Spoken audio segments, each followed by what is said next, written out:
Welcome, listeners and viewers far and wide from Veracruz to the Verrazano. I'm Eirik Gislason, associate broker and team leader of the Excelsior team at Brown Harris Stevens, master's certified negotiation expert and instructor, founder of Archway Partners Coaching, and your host of Shear Line Negotiation Mastery, the podcast bound and determined to reclaim and restore the good name of negotiation and unlock the door to value creation, win-win solutions, and the true power of collaboration and integrative negotiations. Now, Annette Simmons, the author of The Story Factor, writes, "If you wish to influence an individual or group to embrace a particular value in their daily lives, tell them a compelling story." Yes, it is story hour on Shear Line, and I am giddy with excitement. So here's the deal. When you present facts or data alone, you activate just two parts of the brain, the language center and the processing center. But when you tell a story, you activate up to 7 parts of the brain, including those responsible for emotion, sensory input, and motor functions. For instance, if you describe walking on the beach at sunset, your listener's brain lights up as if they're walking on the beach at sunset. You paint a picture of the last few steps of a courageous climb, culminating in your client triumphantly planting their flag at the mountain peak. They feel the power, the height, and the elation of that climb. And that's the power of narrative. It allows your client to mentally stimulate an experience. In sales, this matters because people buy based on emotion and justify based on logic. Story bridges the two. Stories create connection. Stories increase recall, and stories drive action. And that's why today we're exploring how mastering storytelling can transform your ability to persuade and create win-win outcomes. And to guide us, I am joined by someone who knows how to captivate an audience, James Scully, a celebrated New York City-based writer, podcaster, actor, and master storyteller whose work brings the city's hidden narratives to life. James is a graduate of Xavier High School in Manhattan and the Pratt Institute in Brooklyn, and he spent over a decade shaping visuals as an art director for major media companies like Condé Nast and Hearst. But these days, James wears a lot of hats, and every one of them tells a story. He's a podcast developer, radio historian, New York City historian, and audio fiction creator. He's the producer and host of Breaking Walls, the acclaimed docu-podcast on the history of U.S. network radio broadcasting. And he also writes, directs, produces, and acts in audio fiction projects, including Burning Gotham, an official 2022 Tribeca audio selection. And because James never seems to sit still, on October 30th, he's launching his latest project, The Bay Ridge Digest, a hyperlocal podcast blending culture, restaurant recommendations, local history, current events, interviews, humor, and human stories, all designed to capture the heart of Brooklyn living. And if that wasn't a full week, James also leads historical walking tours around New York City and co-hosts Breaking the Audio Fiction Forum at the legendary Salmagundi Club.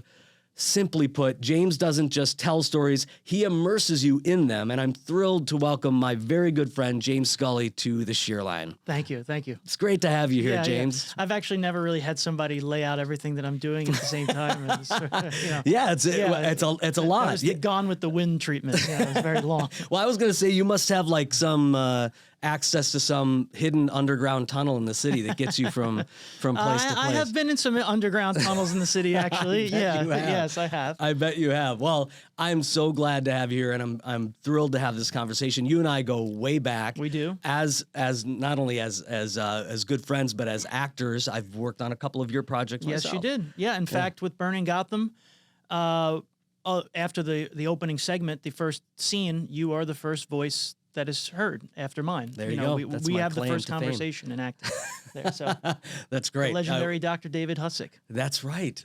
Well, that was a great project to be a part of, and I love everything that you do. I love the way that you tell stories. So you're the perfect guest to have here today. So I'm going to dive right in and ask you, what is it about New York City, its people, its history, its energy that makes its stories resonate so deeply, not just locally, but globally?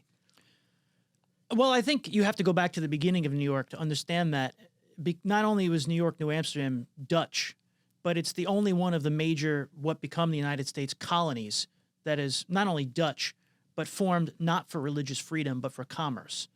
They didn't get around to building a church for the first 20 or 30 years. I should know the exact date. So people were coming here from the very beginning to make money.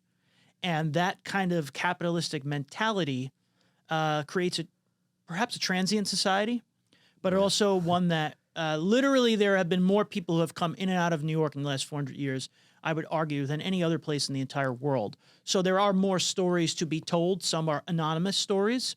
Some are stories of hope, of loss. And some are really famous stories that most of us know, either on a global scale or a local scale. So I think that's part of it. If you ask why, some of that would, I think, be the harbor itself, the water harbor. Water as an emotional and an energetic, baptismal element. It's one of the major elements, but it's also in terms of channels and port systems. New York has one of the greatest harbors in the entire world. Relatively calm waters, deep channels, lots of piers. It's an archipelago, so there's tons of islands. You know, only the Bronx is actually connected to the mainland of the United States. So I think it has created an environment that has fostered more of everything than anywhere else. So therefore, more energy gets put in, more energy gets taken out. Not always equal, you know, those of us who live here. But I think that in and of itself, that emotion drives storytelling, and I'm sure we'll get into that. So if you're going to live in a place that naturally has more emotion tied to it, that's not to say that a small town in Montana doesn't have emotion tied to it as well. It's a different kind of emotion. Yeah. I think that is part of what makes New York so attractive to the outside world, why people want to come here. I love that, and when we talk about storytelling, that idea that the stories that you tell has some dramatic action or have loss tied to them, or success, victory, failure. I mean, that a lot of times that is what drives a great story, is that there is some sort of conflict that is universal or understood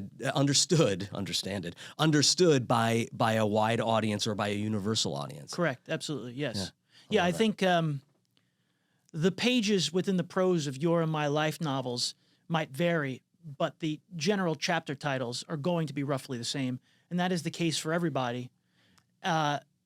So the outside world and the inside world, when we think of New York stories, why is Woody Allen such a great storyteller? Well, I mean, Woody Allen is very Jewish. That's not, saying anything ignorant or uncovering that. He has played into that. Yeah. But Woody Allen is very New York. Yeah. And all of his stories are very New York. And he is knowingly doing both of those things at the same time. Yeah. And it attracts two different kinds of people.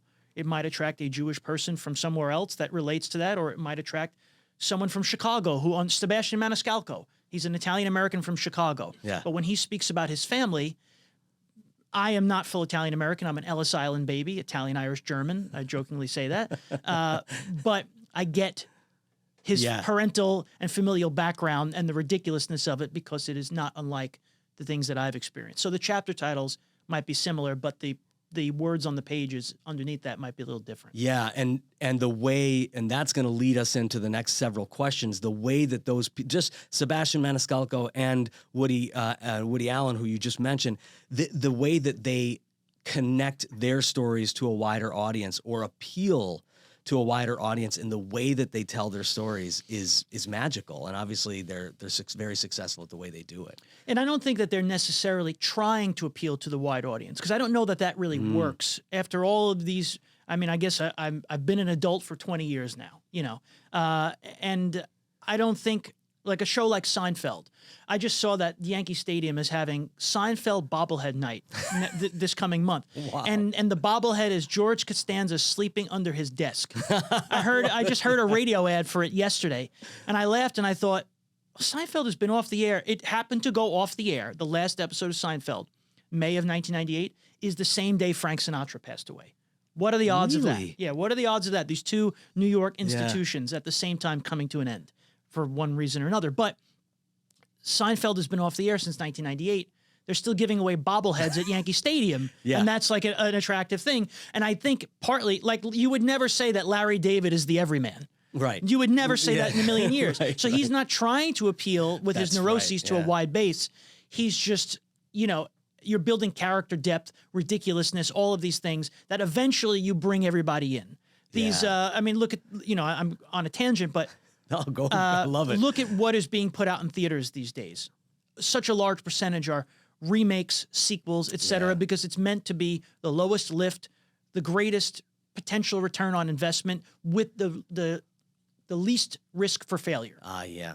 So, but then then a story like Anora comes along, and of course, because it's different, even if it's the same, but it's different. Yeah. There are only so many stories to be told, but people don't want to obviously be told the same thing over and over again. So I love that. I love and I mean I love the tangent because this idea I didn't know that about the bobblehead day at Yankee Stadium, but I was a Seinfeld fan. I think so many people were. When I started watching Seinfeld, I was still in Minnesota. I had no idea what the cultural local references were in Seinfeld. I had very little understanding of what that was. But you talk about George Costanza under his desk in his office at Yankee Stadium, and I have that visual, and I haven't seen that episode in years. Right, It's become iconic. Right. Yeah. So iconic that they're giving away 18,000 of those. It's the first 18,000. I might have to go to that game. Yeah, well, if you can get a ticket. Yeah, so. right, exactly. All right. So next question. You've built a diverse career. I mean, incredibly diverse career. Your bio is just incredible to me. From theater to podcasting, writing, and leading New York City, live New York City tours. How did your passion for storytelling begin, and how has New York shaped it? So I come from a single-parent household. I'm an only child raised by my mom's side of the family, and I grew up in a two-family house in Bensonhurst, Brooklyn. Okay. Upstairs was myself, my mother's younger brother, who is sort of like an older brother, father figure. He's my godfather, 16 years older than me, my mom's younger brother. My grandparents, who were only in their 40s when I was born. Wow. And then downstairs was my great-grandparents, who were in their 60s when I was born. A great aunt, my grandmother's younger sister. Her daughter came along a few years later, my cousin Alexa. And a family dog. So it was a two-family house, but it was an open-door policy. And my grandmother jokes that when I was a little baby, they could easily stick me in the corner in whatever you call it, bassinet or, the little, I don't have children, excuse me. But obviously no, not the crib, the little thing that you put on the floor. Yeah, bassinet, that's bassinet. good. Yeah, okay, I got it right. Carrier or whatever. Right. And I was perfectly happy. I do have kids. I should probably have a better answer to that question. It's the first time you have an excuse. I will be a good parent someday, I promise. I was content being around all the dialogue-driven chaos. And I would sit with my great-grandmother. I was very fortunate. I was 24 when she passed away. So that's my great-grandmother. Wow. And I would sit with her. She was born in 1920. She lived on Cherry Street in the Lower East Side. She's one of 5 siblings. She's the middle child. Her parents are from Italy, but she was born here. Her father was apparently very progressive for an Italian-American at that time, or Italian immigrant. He believed in women getting the right to vote. He believed that women were equal to men in all ways. I mean, he had 4 daughters and 1 son. So, but he had plenty of friends who were not that way in 1923, literally. Of course, he also didn't believe in banks. So he kept all the money under the mattress. And when the Great Depression happens, his family wasn't ruined and he was able to buy a house in Brooklyn. But she lived on Cherry Street in the Lower East Side. And she always made it a point to say, remember, that's where George Washington's presidential mansion was when New York was the capital city of the United States. So the point being, I got a lot of these stories. We would sit, we would play cards, we would eat bagels with country crock shed spread. And I think by the time I came along, this is not an Italian word, but my great-grandmother was a yenta. And my grandmother, being in her 40s by then, was tired of the stories. But I wasn't. I ate them up. And my great-grandmother, I think, sensing that, had a different kind of relationship with me than she might have had with some of her other great-grandchildren. I'm her first great-grandchild. Some of her other grandchildren. She gave me more time and less complaints because I wanted to hear what she had to say. But that could be true all around. My grandfather and I were very close. He was 45 when I was born. He's the guy I played catch with. He took me to Coney Island in the winter and pointed out, I remember them taking down the Half Moon Hotel, which was where Abe Relis fell from one of the floors before he was to testify against the mob, or things like. So I happen to have a memory like an elephant. It is really good for storytelling and also for Yeah. detail recognition. But like we said at the onset, New York is a place that a lot has happened. So it isn't story number 6 told for the 43rd time. There's a lot of different stories you can hear, and I ate them up as a kid. So that is where that began. Wow. What a fascinating answer. And I'll point out to our audience, and I'm sure that they recognize this, but what's fascinating about the story that you just told is that every moment where you want to bring us into a specific moment in that story, like when you're talking about the country crock spread, bagels with country crock spread, or when you're talking about your grandfather and hiding money under the mattress in the Great Depression, every moment in time is tied to a specific piece of that story, a unique detail, like you said, that makes the story, it takes the story from just a timeline of events to something that we're diving into. You're such a great storyteller. Well, thank you. I when I give historical walking tours, I never give a 101 because that's exactly when somebody who's a collegiate level fan is on the tour, and they're going to say, well, thanks for wasting $35 or however much I charge for a tour. So I'm always giving these, really detailed tours, and I'm always at the same time worrying that I'm subjecting my audience to a version of A Clockwork Orange where it's Jack Nicholson in the last scene of One Flew Over the Cuckoo's Nest by the end of it, Right. So maybe that's a little self-effacing on my part. But I think that's also probably good to keep in your mind, that you're not just beating people over the head with information to the point where they're yelling uncle, Yeah. So. Yeah, and the fact that the stories that you tell, when you have a different audience, if you can find a way to tell a similar story or the same story to a different audience a different way, it makes it fresh for you, so it doesn't seem like you're telling a story you've told 15 times. Sure. And you have to remember that this is the first time that audience has heard that story. You've probably told the story you just told us a number of times. And but for us as an audience to hear that for the first time it's a testament to how well you tell a story. Well, thank you. I think some of that is also when you grow up in New York City, and being from Brooklyn, and I went to public school until the end of the 8th grade, and then I went to a Jesuit Catholic high school, as you mentioned, Xavier High School, which one thing that Xavier and Pratt, which is an arts college, have in common is that they somehow managed to be both progressive and traditional at the same time. I couldn't explain that to you. It would take a long time for me to explain why. But people, institutions that look back on their history but understand that we're living for today and tomorrow. But anyway, the point being, New York is a rough place to grow up when you're a kid. I grew up in a house, people argued all the time, daily. Yeah. I mean, when you have 10 people living under this one roof, there's going to be arguments. Multiple generations. But, and I've explained this to other people but that was not unique to my block.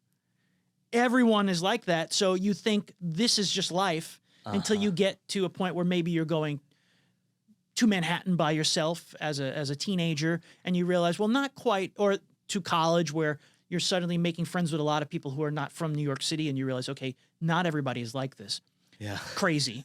But the point being that if you are telling a story at any point in time around other New Yorkers and you are bad at telling that story, you're going to be told, here's a way to do it. Well, that's like things like that, or you just get roasted over and over again. So you better learn to tell a story in an entertaining way real quickly. Otherwise, you're just going to get trampled and made fun of, basically. So. Oh, my gosh. I love that. Well, on that note, that's a perfect time for us to take a short break, and we'll come back right after this. I'm Brian Scott Cohen, one of the top loan originators in the country, and the #1 mortgage originator at Guaranteed Rate Infinity. Guaranteed Rate Infinity arguably has the most advanced tech in the industry. Our completely digital loan process makes it easy and efficient for homeowners, from a 15-minute pre-approval to the digital application and through closing. My team and I would love to help you get into the home of your dreams.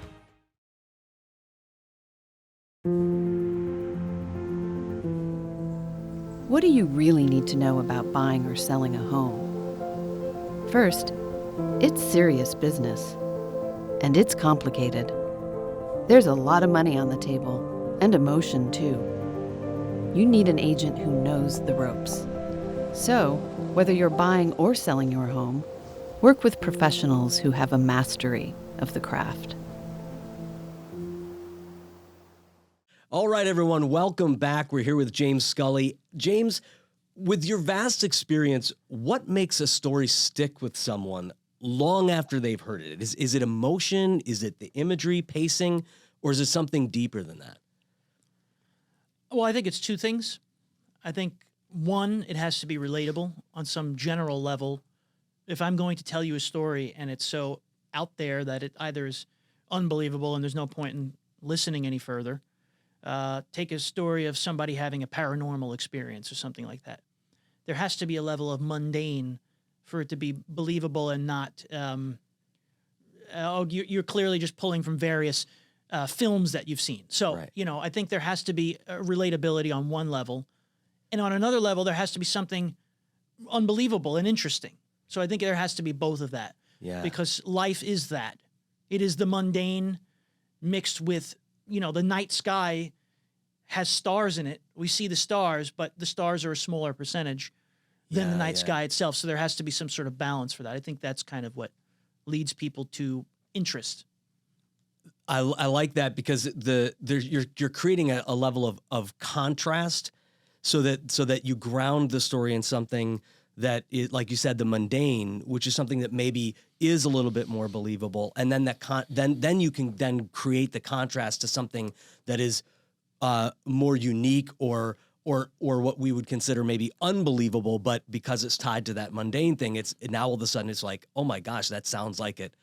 That actually could happen because I understand what it means to have that contrast. Yeah, and history does repeat itself over and over and over again. And I don't know that it's, there are lots of slogans you can put on T-shirts and other graphic materials about if we don't learn from history, we're doomed to repeat it. And I do think there is some truth to that. But then there might be some sort of spiritual higher level of thinking where you say, I don't know that it really makes a difference how much we know. Right. We might just repeat in endless cycles anyway. Our human existence goes back, we say, to, 10,000 or, 6,500 years ago or, and it's sort of like, okay, we say, well, human Homo sapiens has been around for 500,000 years. And it's like, right, so we didn't learn to plant crops for 475 to 480,000 years of that. It seems like there must be a cycle here. I can't prove it, and it'll instantly get shot down by every mainstream Egyptologist that there is, et cetera. Right. But it just seems logical that we are a species with amnesia, as a man named Graham Hancock would say, which he's a polarizing figure. But I think it's true. So maybe it doesn't matter how much we know. George Harrison, the farther one travels, the less one knows. So, so. I love it. And can you walk us through your process for building a vivid, memorable moments within your story or within your storytelling? Well, I don't think there's one process. I can tell a story, which I obviously am doing, as a moment in time where I figured something out, or at least had the inkling to figure something out. I was working as an art director, or we'll say a glorified production designer. Art director is what's on my resume. It was a 3-day-a-week job down in Lower Manhattan for Us Weekly, and this is 2018. The gossip magazine at the supermarket checkout. And that's not belittling Us Weekly. They know that's where their placement is. And they're just fine with that, I would say. But their office at the time was 4 New York Plaza, which actually doesn't exist anymore. It's been converted to luxury condos or is in the process of that. Oh, really? So that is Broad Street and Pearl Street. Or Water Street and Pearl Street, excuse me. And anyway, the point, if you know New York, Eastern geography, downtown Manhattan, Pearl Street's the natural shoreline. Yeah. And then Waterfront South have been built out through the years with landfill. Anyway, I was already making documentaries on the history of radio. But I knew I'm still telling someone else's story. I would like to figure out a New York story of my own. Now, obviously, the history of radio is deeper than New York, but New York was a production hub. Anyway, that's not the point. I was looking for a story to tell. And one of my favorite podcasts is the Bowery Boys History Podcast. Yeah. Greg Young, Tom Myers, I've gotten to know them a little bit. Great guys. Used to do some tours for them. It was strange when Greg Young is buying me a drink. And I'm like, I've been listening to you for 10 years now, you know, right. strange, you know. But anyway, thanks to the Bowery Boys, I was familiar with this fire called the Great Fire of 1835. Yeah. Burned the entire financial district down on December 16th, 1835. In terms of geographic landmass destroyed, larger than 9/11, the largest fire in New York history. Obviously, 9/11 buildings go taller, right? Okay, you know. I went to the spot where the fire began on a lunch break one day because it's right down there. It's the financial district, and it was the financial district then, 190 years ago. First commuter district in the United States, where people now lived somewhere else and came down to work like we do today. The fire began just north of Hanover Square, which, if you know that geography down there, it's like off of Stone Street and Pearl Street, and then if you're walking north, it's like Wall Street is the next street up. Anyway, there's a bar there today called the Killarney Rose. I know that. Dive bar. I was there a couple of years ago on St. Patrick's Day, when St. Patrick's Day was a 70-degree sunny Friday. Like, who thought that was a good idea? You know, somewhere up there creating weather. Bridge and Tunnel kids were vomiting at noon on Stone Street, for real. But anyway, sure. To make a long story even longer, cobblestone, yeah. Just and that was me 4 hours later. But that's a whole other story. I went to where the fire began, and if you're standing there now, this fire was considered to be an accident. That was a dry goods district, the highest property value district in Manhattan at the time. New York City was Manhattan in 1835. It was that until 1898. Brooklyn was its own place. Where the fire began on a cold, frigid night where the East River was frozen solid, and because it was very windy and the firefighters had a lot of trouble fighting that fire, there is no clean running water in New York in 1835. There are hydrants, but it's not faucet systems like we think of it today. And the hydrants themselves were tapped out and or frozen.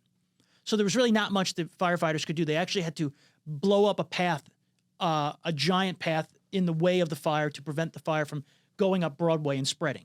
That they used explosives to blow a pit so the fire had nowhere else to go. But the rest of where the burn district was burnt. There was nothing to be done. But anyway, I'm standing there where the fire began, and you're like 150 feet west of the East River.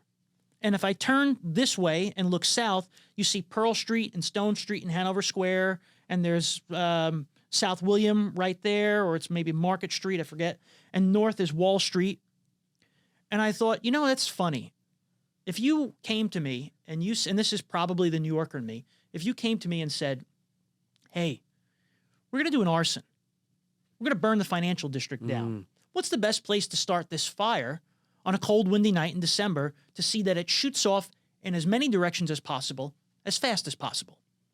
And it could just be that I'm a New Yorker and I have a conspiracy brain to begin with. And I thought, that's really interesting. I think I have some research to do. And I didn't really know very much about antebellum New York in the mid-1830s at the time. It could have been a whoopee cushion, like that's nothing going on. It turns out it is the most wild and forgotten era in history. I cannot prove it with a smoking gun, but I can come close to proving that this indeed was an arson. And so that moment in my time, because I'm really telling a run-on story right now, but that got me to do some research. So, but it was connecting those little dots for yourself, trusting your instincts in telling a story, or at least in knowing just enough kernels to say, okay, I think I know how to research something. Because you have to know something about the thing to tell a compelling story. Right. You know, whether it's selling real estate or making a poster design or anything. You have to know the subject matter to make it compelling to a general audience. So that would be kind of my roundabout way to answer that. I love it, and the way that you brought us through that, the way that you think through that is amazing, because I do believe as negotiators, as real estate professionals, a lot of our audience are real estate professionals, but negotiators in general, the idea that when you connect something that may be lesser known to your audience, or your client, to the person that you're speaking to, by then connecting something that you know well and that they know well, that there is that way to bridge the story or to make the metaphor work if it's a metaphor, by creating that gap between the known and the unknown. And you have to own the knowledge that you are imparting. You have to have a base level of knowledge of what it is that you're trying to connect through that story in order to make that story successful. So I think that's really well said, that idea of connecting the dots, doing your research, and finding those nuggets that can start to create that path to a great story. Yeah, I don't think there's really any substitute for time and energy into things. You know, that's what's going to create a personal evolution, basically. When you accomplish something, whatever that thing is, I think there's always a sense of, couldn't I have done this like 3 years ago? But you needed to know what you didn't know, and that journey creates a self-belief that I don't think that there's any one big break in life. I don't. I do think it's a series of little breaks that build up momentum, like anything else that happens in life, whether it's a fault line or something good. And I think you also have to understand that there is no mastery, because there is no way to encapsulate all the Akashic record. There's no way to encapsulate all of that in your own brain. You can tap into little bits of it. So I know there's somebody out there right now criticizing me. And there's not much I can do about that, but answer them in an unignorant way. Right. And realize that maybe you don't know what you're talking about, and maybe there are some things you do, and it's going to add to my knowledge. And I am somebody who works in media, and I'm a G-list celebrity. I can only imagine what it's like. Taylor Swift, I don't really care about her music, but I can't imagine, needing to tune out that much noise. Yeah. Well, and to before we go to a break, I want to say to our audience that if you are not somebody who is adept at telling stories, if this is something that is encouraging you to become a better storyteller, that work and understanding how to create a narrative and how to tell a story is something that you can do, and it will improve the way that you connect with your clients within a negotiation, with your counterpart in a negotiation. So there's so much value to draw people in with that narrative rather than the push of data, which is usually when we're relying on data, we're pushing the story. Whereas when we have a narrative, we're pulling people in. So I love the idea of connecting the dots. We're going to go to a break, and we're going to come back with more with James Scully. Ultimate Diamond is New York City's most established family-owned jeweler. With over 65 years of experience, Ultimate is renowned for its exceptional, custom-crafted diamond jewelry, its bespoke engagement ring designs, and its ability to source rare, distinguished timepieces. Ultimate has built a legacy of timeless craftsmanship and discretion, making it a trusted name among those who value refined luxury. Learn more at ultimatediamond.com. Hi, I'm Dylan Pachulik, CEO of XL Real Property Management, New York's most trusted name in luxury property management since 2012. We specialize in managing individual apartments, townhouses, and rental buildings held by absentee owners. We maintain our properties with the highest standards of quality and service so that owners can choose a hassle-free approach to real estate investing. Rented or owner-occupied, we handle it all. For more information, contact us at xl-rpm.com. All right, and we are back with James Scully. James, one risk in negotiation and in real estate sales is crossing the line from influence into manipulation or trying to convince someone of something. So you've mastered making stories engaging without losing credibility, and we've talked a little bit about that. What lessons can real estate professionals or negotiators in general learn from that approach? Well, I think you have to know that the truth is enough. Here's another history example. The Marquis de Lafayette, famed Revolutionary War and French Revolution hero. In 1824, he was making a tour of the United States. He was one of the last still alive, because he was an old teenager, like 19, 20 years old. He was a peer of Alexander Hamilton's. he was making a tour around the United States, and he stops in New York in 1824, and it was right when Washington Square was becoming a park. It was being, it was a potter's field prior to that. Anyway, there's a hangman's elm tree on the northwest corner of Washington Square Park, and there is a point to this. And it's from the 1600s, this tree. Lafayette wrote in his diary that he saw 6 highwaymen swinging from an elm. And that's just a total lie. It was 1824 is not that long ago. If you committed a capital offense, they would have not used capital punishment means from an elm tree. There were jails for things like that. The point being, why does, at that point in time, the most famous journeyer in the United States need to embellish anything? Right. And, are you writing this in your diary with the understanding that somebody's going to read this later? Okay, fine. But stick with the truth. That is enough, because you said convince somebody of something. Well, who are you really trying to convince? Is it really just yourself? Because if you think you've got the goods because you believe in yourself and you are your own harshest critic, but you're also one who can compliment yourself when you know you've worked your rear end off, and this is good. And you can recognize this is good because you know when other things aren't good that you haven't made, and when you have made things that aren't good, then you don't need to embellish. Stick to the thing. The thing is what sells in the end. I love that idea that truth is something that we need to hold on to in order to make sure that what we're doing is creating a compelling narrative that can draw our clients or our counterparts in, that can result in them being influenced or to influence their decisions. But if we start to go outside of what's true, or something that can be that can be shown as a false narrative, or something that you're just making up in order to make a point, that you're actually going to do more harm than good in that storytelling. Yeah, and we as human beings can always sense that. Yeah. That's not to say that the truth cannot create a blinding light.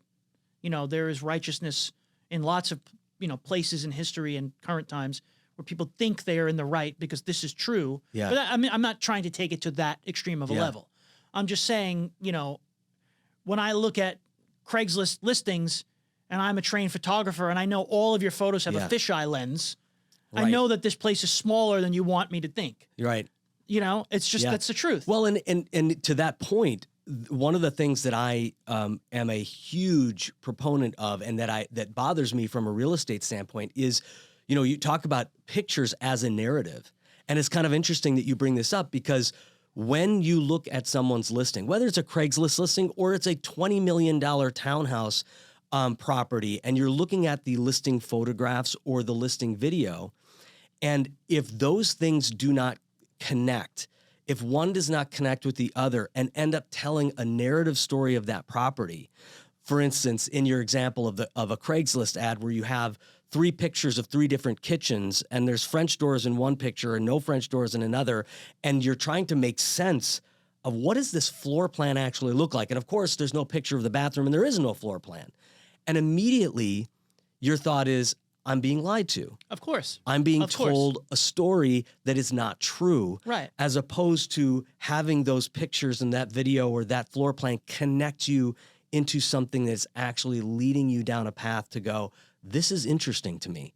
This story is interesting. I need to know more about this. And I don't think that what you're describing, which is a microcosm of society as a whole, I don't think that this is somehow new to election night 2016 or to the dot-com bubble burst. Being a student of American history, you realize and that's just American history. Yeah. This is just human things. We embellish. Yeah. I've been saying I'm a year older and an inch taller than I actually am for my entire life, for whatever reason. Right. It's maybe that's part of being a storyteller, that you have to monitor your own BS because you like telling stories. So it's just as easy to tell a false narrative in a compelling way as it is to just tell the truth. Right. And the truth does set you free most of the time. Yes. And when you're telling your story for the purposes of influencing or persuading someone, then you have to confine yourself more to less of the BS and more of the thing that's going to actually compel or draw that person in, as opposed to the thing that's going to make you look bigger, make you look stronger, make you look taller, because it isn't about you. And that's one of the great things about about storytelling as a negotiator is the whole idea is creating a pathway or creating a narrative, creating a story that will end up allowing your client to trust you more, your client to listen more, your client to take action where they may not be willing to take action now. Yeah, it's a reciprocal relationship. Yeah. When there's trust there, right? And a solid foundation takes longer to build. Yeah. But then you're not Milli Vanilli. You know what I mean? Like you don't have a lie in your back. And it's an old adage, but if you tell everyone a version of the truth, I'm not saying all the time, give it people, there are those people, okay, you don't have to give it to me so straight all the time. You could have some bedside manner here. Right, yeah. But to have a little right, you can tone it down occasionally because then that's a whole other thing too. But what I mean is that the old adage of if you don't tell any lies, then you never have to think about what you told somebody because there is one truth that you know. That's right. And you also, of never being able to take ownership to not knowing everything. Right. It's not even being wrong, quote unquote, but you need to always know everything. I know the whole score. Yeah. Because I know everything that there is to, and it's just like, that's nonsense. Yeah. It's nonsense. It's okay not to know something. Yeah, and as we talk about, there's one thing about, it's okay not, especially as a real estate professional, as a negotiator, your resourcefulness is your gold, is your currency. If you're able to find the answer, you don't have to. The more we know, as you become more of an expert at something, there's one thing that we know is true. As you become more of an expert at something, you realize that there's less that you have to know. You don't have to fake it anymore because you're comfortable with what you do know, and the rest of it, you're comfortable that you can connect the dots and get the information. And that is a freeing place to be as a real estate professional, as a storyteller, to say, you know what, I know that I know a lot about this subject, and therefore I don't have to cover up what I don't know. Yeah. I mean, this is a slantways example, but when I was a senior in college, I had Fridays off, and I was going to school here in Brooklyn at Pratt, and two friends of mine and myself, Ethan and Sam, I'll give their names. Hey, Ethan and Sam. We decided to go to the Met Museum every Friday until we had conquered it. And that's a very difficult thing to do. The Met is one of those museums you go until you say, "Uncle, I can't do this anymore. It's too much sensory overload after a while." Yeah. But it took 8 Fridays in a row. And after that, for a few years afterwards, I didn't need a map to go around the Met. I knew my way around. And what that actually did was it opened up the museum to my consciousness in a way that had not been like that prior, because I wasn't constantly needing to orient myself. So I could now, it's just an example of being an actor, right? And you and I have done radio acting, and that is different. It's a different medium than stage acting, although it's a different medium from TV or film acting. Yes. And there's an element of you have time in the moment to slow things down and to think clearly. You can see when people are nervous because they speed up. Yeah. A sports player, a baseball player, and sports people are really good at this because they preach visualization. And if you are comfortable where you are and really with who you are, then I think you can slow things down because Pete Hamill, may he rest in peace. Now he's been dead a few years, but noted New York novelist. He said in Rick Burns' New York documentary, Rick Burns is the younger brother of Ken Burns. Yeah. I don't know what it's like to be the second most famous documentary maker in your own family. Rest in peace, the Corporation for Public Broadcasting, but I do believe it'll be back. But the way to tell them apart really quickly is that Ken Burns is Florentine films, Rick Burns is steeplechase films. Okay. But he made a 9-part documentary on New York. Yes. And Pete Hamill said there is no New York novel like a Dickens novel can encapsulate London at that time. The greatest New York novel is the newspaper, because there are things that are going to happen on your way downtown that there's no way you're going to know about, but you need to be ready for them, and you have to know who you are in order for that to be a possibility. So I would imagine selling real estate in New York has its own challenges and advantages. It probably Yes. offers more listings, more opportunity, more pratfalls, more pitfalls, et cetera.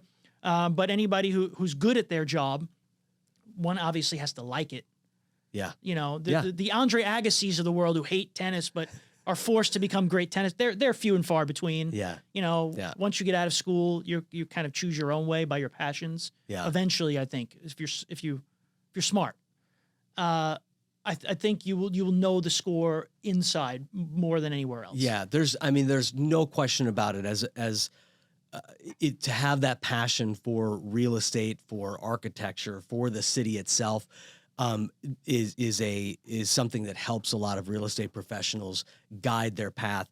But I love what you said about finding that level of knowledge and expertise about something where you can slow it down, where things become slower. And that, again, tying back to storytelling, that is when you're able to build that narrative in the moment, when you're able to see the dots in slow motion and connect those dots and understand where your client is so that you can see the path they're going down. I mean, the last episode of Shear Line was with Jacob Feldman, and we were talking about logic, the other side of this coin. But the same thing is true, that idea of connecting the dots and knowing where your client's going, what the path is, and being able to see that so that you can follow on that path, or if they need to see a different conclusion or another conclusion to that logical argument, that you can start to help them see a different path to a logical conclusion. So that idea of slowing it down is amazing. And then before we get to the lightning round, which I can't wait for, I wanted to just remark back on that metaphor of being at the Met and spending that time to learn the Met so that when you went back there, you didn't need the map.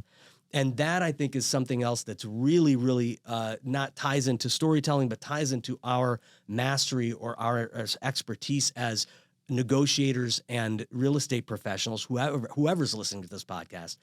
That idea of being able to study something well enough where now you can navigate it without a map. You know where things are because you've been there before, because you've studied it, because you've taken the time to actually learn where things are. It makes everything clearer. It makes everything easier because you no longer have to be that person who's constantly looking down to figure out where you are and where you're going. Yeah, and well, you cannot have story without logic. Yeah. You know, I am a highly logical, illogical person. You know, I think that's how you can wear a ton of hats. Yeah. You have to pay attention to those details. Details are Charles Eames chairs. Details aren't just details; they're the whole product. Yeah. You know, and you take the Met, right? Well, the logic there is the structure, the map, the skeleton of this architectural foundation that are these buildings. You know, if you can understand that, then you see the flourishes where you didn't see them before. And in doing Burning Gotham, you know, set in 1835 New York City, I have spreadsheets upon spreadsheets with highly researched dates, events. Yeah. So that when I sat down and we started to build this story, I can pull from truth. Yeah. And historians, one in particular, got to me shortly after Burning Gotham was coming out, and he said to me, I just want you to know that I'm really happy somebody finally got the history right. And it was like, right, that's what I want. Because if you know a subject well, and within 10 seconds of you watching something, reading something, et cetera, somebody gets something blatantly 101 level wrong, instantly now I don't know what else to believe, and you've lost me forever. Right. So if you can get those details right, then you can bring somebody on the journey. And if I may, because I know I'm going long, but to take it to why I have you here, man. well, thank you. To take it to a real estate level. One thing about New York structures in general is that many are no more than third generation structures. You know, a lot of are second generation structures. I have a tour it's called Into the Wild. It is the early days of Washington Square Park and Lower Fifth Avenue, when families first started to move to Fifth Avenue in the 1830s and 40s. You have the row that's built in the Greek Revival style. in Washington Square North, but then you start going north of that. And you have these families that are still around today, the Rhinelanders, the Brevorts, the Randalls, et cetera, et cetera. And I can show people images from the 1870s and Samuel Morse had his photography studio on the roof of NYU, and there are photos of Fifth Avenue in the 1840s, daguerreotypes, but they're photos. It's a different process, but still. But the point being, I can show people things and say, well, this Brevoort apartment building here, it's a second-generation building. The first-generation building was the Brevort's House Hotel. Here are some images of it because it's been so well documented. And you can take people on, and people who are on my tours, they have audible, because they can, we're standing there, we're looking at it. Here's where it is from the same position 110 years ago. Here's the same position 135 years ago, et cetera, et cetera. So if you're going to be selling real estate, you can tell people about the structure, the history, what's been here, why is this significant, why is this Hell's Kitchen, why is this, et cetera, et cetera. And I think it's those kinds of stories that are built on truth and history that are going to attract a potential buyer to the area, because now it means something to them too. That's right. That's right. And that's that connection, right? When all of a sudden there's that that emotional connection to the logical structure or to the actual building, which doesn't have emotion to it, but when you can connect that emotion. So if you are out there, I'm going to move on to the lightning round quickly, but if you are out there and you want to know about a specific neighborhood, you should check out what James is doing with his tours to give yourself that connection to the neighborhoods that you're selling in, because that's a great point, adding that emotional connection. So now we're gonna move on to a fun part of the podcast that I call the lightning round. So first things first, we need to cue our theme music. Nice. All right, some air drums. Yeah, I love that was anybody who plays the drums knows that that's nothing. You don't play the drums. All right, so this part of the podcast, I'm just going to ask you some quick questions. These can have a one-word response, but they don't have to have a one-word response. I want you to pontificate as you'd like and to give us your thoughts on this. So, what is your favorite New York City story to tell? I mean, you've told a lot of them. Yeah. I may actually, we've had a lot of them, but what is another that you haven't told? As part of my radio documentary series, stop me if you've heard this one before, but me give a one-word answer. I covered the D-Day Radio Day in full, June 6, 1944. But I did it as if I was a reporter working for CBS at the time and telling it in first-person narrative. And I think New York, June 6, 1944, might be one of my favorite stories to tell, because I think it's been 81 years, where in the next 10 years, there will be no World War II veterans still alive. I mean, process that for a second, right? These were the greatest generation, right? Growing up. And it's in the radio era. These things survive. We can go back and listen to the news, the other, broadcasts of the day. I think that is possibly my favorite of all stories to tell, because the news breaks right around a little after midnight on the morning of June 6th. Yeah. The night before, Roosevelt had a fireside chat, and the night before was when the Allies took Rome. Wow. So, and Roosevelt said 1 up, 2 to go. And he knows that we're about to invade France. We're about to Le Havre, the coastline of Le Havre. We're about to embark on this landing here. And when the news first breaks, where people are out at bars and whatever, nobody knows whether it's true or not, because it's German reports that say the invasion has begun. The Allies don't confirm it for a couple of hours. So nobody knows what to think. Now, the very famous photo, we'll move on. Well, there's so much more, and I'm sure people they're going to know this story when they go and do a little bit more research on what you're doing and these stories that you're telling. I love that. That's fascinating. I want to know more. All right, I know you're moving right now, so here's a question. What's better, moving or walking barefoot on hot coals? I would say moving, but recovery probably takes about the same amount of time as that would. And for those who don't know, what starts as tradition in New York during British New York becomes a law in the 1810s and lasts on the books till LaGuardia as mayor in the 1930s, was a thing called Moving Day, where unless it was a Sunday, May 1st, every year, all rental leases simultaneously expired at 9 a.m. Every single renter in the city. Can you imagine Every that? single one. Yeah, like think about if you went away to college, right? Orientation week when you're moving with all your stuff in. Now imagine everybody else doing the same thing in the city. Ever try to hail a cab on New Year's Eve? Talk about price gouging, right? Can you imagine trying? Yeah. And there's a famous diarist. Her name was Frances Trollope, an uppity sort of lady. And that's where the term trollop comes from. Oh, really? She wrote in her diary that more than one of her New York friends had bought or built houses solely to avoid this annual inconvenience. Davy Crockett was in New York during a moving day and talks about he couldn't believe the calamity that was happening in front. This is all 1830s, but this lasts on the books till right around World War II. It's crazy. I mean, I don't know how many people were still abiding by that by then, but interesting moving story. Yeah. Oh my gosh, that's fascinating. All right. Well, and one more. One more before I ask where we can find you. What is one neighborhood, a New York City neighborhood, everyone thinks they know but gets it wrong? The financial district. Yeah. People think it's a finance bro thing. And yeah, I mean, the stock exchange has been there since really early on, but it's the oldest part of the city, has some of the best bars and restaurants. I mean, you're literally 3 blocks from the South Street Seaport at the same time.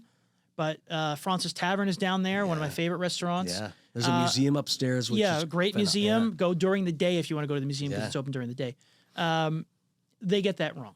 It's my favorite part of the city. And when I was working for Us Weekly, which was down there, by then I was really tired of being a graphic designer, but I never got tired of being down there in the financial district. Oh, I love that. I love that. All right, so thank you, James. It's been awesome to have you here. Your knowledge of this city, and being that this is where a lot of our audience works and makes their living in real estate, the knowledge that you have of the history of these neighborhoods, but just the way that you also tell stories, it's fascinating to have you here. So thank you very much. Thank you for having me. Yeah, it's a pleasure. I appreciate it. So my last question is, where can our audience find you, connect with you, and experience all of the incredible storytelling you're putting out into the world? Well, you can add me on LinkedIn, James Scully. That's Scully like the X-Files. The photo will be of my face. That's your biggest cue. There's other James Scullys, obviously. At The Wall Breakers on Instagram, for example.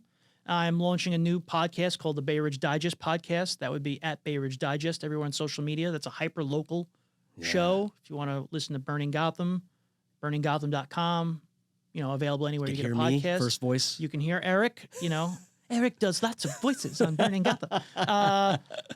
Yeah, I mean, and I do tours. I guess if you go to my Linktree, which is Linktree, linktr.ee/The Wall Breakers, I only have tours up through the end of August. I haven't put anything up for September yet since I'm moving and just giving myself, but I will be doing tours in September. I do webinars, I do things like that.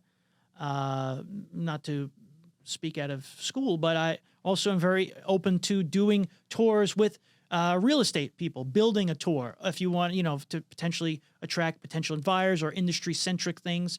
I've had people approach me about similar things like that, but fell through. And it piqued my interest when broker owners, sales directors, managers of offices, get in touch with James. That's a fascinating way to know a neighborhood. Yes, and the last thing I would say is, if you want to listen to my docu-podcast on the history of radio, that show is called Breaking Walls. It would be available everywhere you get a podcast. It's on hiatus at the moment because doing monthly 4-hour documentaries. Well, we will put all of that in the show notes, and I'm so thrilled to have you here. So, thank you. I'm very glad that you had me. If there's one takeaway from today's conversation, it's this. It's that stories move people. Data can inform decisions, but stories inspire them. The best negotiators aren't just sharing facts, they're shaping narratives. They understand that every offer, every counter, every market stat needs context, and the way you frame that context can completely change the way your client or counterpart responds or takes action. And here's the secret sauce. Authentic storytelling connects emotionally. When you make your client feel seen, understood, a part of the story, you build trust. And that trust leads to better decisions, smoother negotiations, and ultimately stronger relationships. So here's the challenge for all of you. Find a story inside your next negotiation. Share it simply, share it honestly, and share it with purpose. Use your client's emotions and values to guide the way, because influence is best with a dash of empathy. And at the end of the day, mastering storytelling isn't about manipulation. It's about alignment, aligning the facts, aligning the emotions, and the human side of a deal so everyone can move forward with clarity and confidence. And that's Shear Line, everyone. As a reminder, you can support this show by subscribing, rating, and reviewing the podcast on YouTube, Spotify, Apple Podcasts, or wherever you get your podcasts. Just go to getmorenetwork.com, and there you can check out all of the amazing shows on the More Network, including past episodes of Shear Line. You can find me all over Instagram at archway.partners, as well as on YouTube, Instagram, and Facebook at Eirik the Expert. You can contact the Excelsior team at BHS by going to bhsusa.com, and you can connect with my company, Archway Partners Coaching, by visiting archwaypartnersinc.com, where you can find more about our amazing new Mighty Network community and all of the courses and modules and scripts that we're offering there. So remember, there's a key for every lock, but it's the right combination of grooves, cuts, and teeth that lifts the pins and creates the shear line. Until next time, keep turning curiosity into connection, mystery into mastery, and keep unlocking what's possible. We'll see you next time, everybody.